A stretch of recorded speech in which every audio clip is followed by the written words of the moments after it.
Hi friends, welcome back to my YouTube channel. ಇವತ್ತು ನೋಡ್ರಿ ನಮ್ಮೂರಲ್ಲಿ ಪಾದಯಾತ್ರೆನ ಮಾಡ್ತಾ ಇದ್ದಾರೆ. ನಮ್ಮೂರು ಬಂದು ದೇವಪುರದಿಂದ ತಿಂತಿಣಿಗೆ ಪಾದಯಾತ್ರೆ ಮಾಡ್ತಾ ಇದ್ದಾರೆ. ಇದು ಸರ್ವಜನ ಪಾದಯಾತ್ರೆ ಅಂತೇಳಿ ಇದು 2ನೇ ವರ್ಷ ನೋಡ್ರಿ. ಇದು ಶ್ರಾವಣದಲ್ಲಿ ಗುರುವಾರ ದಿವಸ ಹೋಗ್ತಾ ಇರೋದು. ಇವತ್ತು ಗುರುವಾರ ಆಗಿರೋದ್ರಿಂದ ಇವತ್ತು ಎಲ್ಲರೂ ಸೇರಿ ಊರಿನ ಜನ ಎಲ್ಲರೂ ಸೇರಿ ಪಾದಯಾತ್ರೆನ ಹೋಗ್ತಾ ಇದ್ದಾರೆ.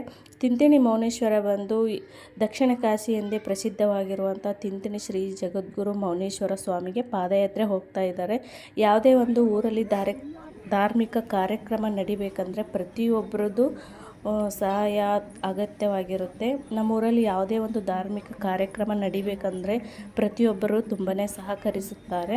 ಹಾಗೆ ಇಲ್ಲಿ ಊರಿನ ಮುಖಂಡರಾಗಿರ್ಬೋದು, ಊರಿನ ಗುರು ಹಿರಿಯರಾಗಿರ್ಬೋದು, ತಂದೆ ತಾಯಂದಿರೇ ಆಗಿರ್ಬೋದು, ಅಣ್ಣ ತಮ್ಮಂದಿರಾಗಿರ್ಬೋದು, ಎಲ್ಲರೂ ತುಂಬಾ ಮುಂದೆ ನಿಂತು ಎಲ್ಲ ಕಾರ್ಯಕ್ರಮನ ಯಶಸ್ವಿಗೊಳಿಸಿ ಕೊಡ್ತಾರೆ ನೋಡ್ರಿ. ಇವಾಗ ಎಲ್ಲರೂ ಸೇರಿ ಪಾದಯಾತ್ರೆ ಹೋಗ್ತಾ ಇದ್ದಾರೆ ನೋಡಿ.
ಇಲ್ಲಿ ನೋಡಿ, 2ನೇ ವರ್ಷದ ಸರ್ವಧರ್ಮ ಪಾದಯಾತ್ರೆ 22/8/2024 ಗುರುವಾರ ಇವತ್ತಿನ ದಿವಸ ಪಾದಯಾತ್ರೆ ಹೋಗ್ತಾ ಇದ್ದಾರೆ. ಪಾದಯಾತ್ರೆ ಹೋಗುವಂಥ ಜನಗಳಿಗೆ ದಾರಿನಲ್ಲಿ ಹಣ್ಣು ಮತ್ತು ನೀರು ಎಲ್ಲನೂ ಕೊಡ್ತಾ ಇದ್ದಾರೆ. ನಾನು ಮುಂದೆ ನೀನು ಮುಂದೆ ಅಂತ ಎಲ್ಲರೂ ಬಂದು ದಾರಿಗೆ ಹೋಗ್ತಾ ಎಲ್ಲರಿಗೂ ಪ್ರಸಾದ ವ್ಯವಸ್ಥೆ ಆಗಿರ್ಬೋದು, ನೀರಿನ ವ್ಯವಸ್ಥೆ ಆಗಿರ್ಬೋದು, ಹಣ್ಣಿನ ವ್ಯವಸ್ಥೆ ಆಗಿರ್ಬೋದು, ಪ್ರತಿಯೊಬ್ಬರು ನಮ್ಮೂರವರು ಎಲ್ಲರೂ ಸೇರಿ ಮಾಡಿದ್ದಾರೆ. ತುಂಬ ಯಶಸ್ವಿಯಾಗಿ ಈ ಕಾರ್ಯಕ್ರಮನ ನಡೆಸಿಕೊಟ್ಟಿದ್ದಾರೆ. ಇವಾಗ ನೋಡಿ, ದಾರಿನಲ್ಲಿ ಹೋಗ್ಬೇಕಾದ್ರೆ ಎಲ್ರಿಗೂ ನೀರು ಹಣ್ಣು ಎಲ್ಲ ಕೊಡ್ತಾ ಇದ್ದಾರೆ ನೋಡಿ.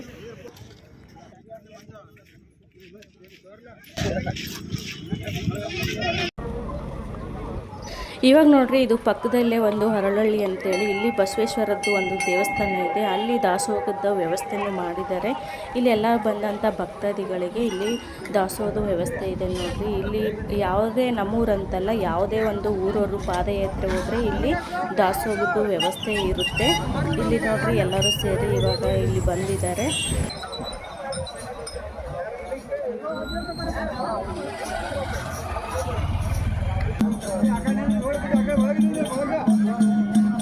रोड बिಡ್ತಾರೆ ಬಣ ರೋಡ್ ಬಿಡ್ತಾರೆ ಕಡೆ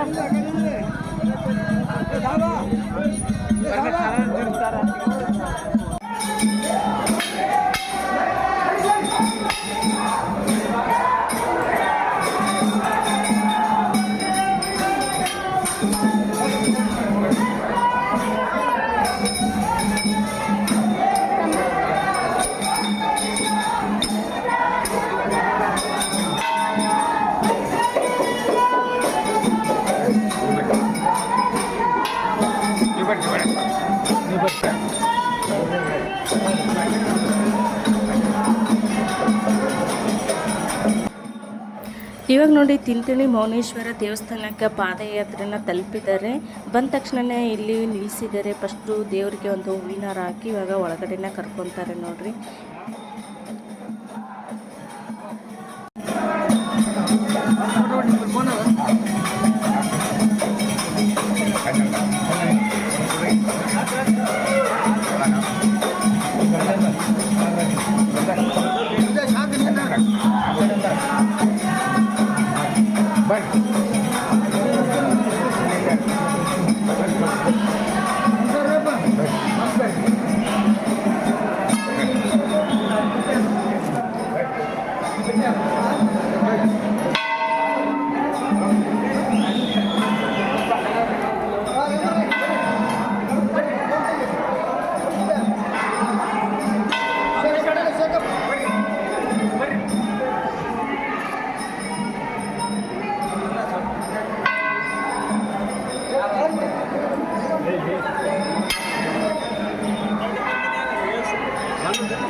ದೇವಪುರದಿಂದ ತಿಂತಿಣಿವರೆಗೂ ಪಾದಯಾತ್ರೆ ಈ ಥರ ಆಗಿತ್ತು ನೋಡಿ. ಈ ವಿಡಿಯೋ ಇಷ್ಟ ಆಯಿತು ಅಂತ ಅಂದ್ಕೊತೀನಿ. ಇಷ್ಟ ಆದರೆ ಪ್ಲೀಸ್ ಲೈಕ್ ಮಾಡಿ, ಶೇರ್ ಮಾಡಿ, ಸಬ್ಸ್ಕ್ರೈಬ್ ಮಾಡಿ. ಮತ್ತೆ ಮುಂದಿನ ವಿಡಿಯೋನಲ್ಲಿ ಸಿಗ್ತೀನಿ. ಎಲ್ಲರಿಗೂ ನಮಸ್ಕಾರ. ನೀತಿಗೆ ಸತ್ಯ ಧರ್ಮಕ್ಕೆ ತಲೆಬಾಗಿದಂಥವರಿವರು. ಜನರ ಸೇವೆಯೇ ಜನಾರ್ದನ ಸೇವೆ ಎಂದು ನಂಬಿದಂಥವರು. ಸರ್ವಧರ್ಮದ ಜನರ ಪ್ರೀತಿಗೆ ಪಾತ್ರರಾಗಿ ನಿಂತ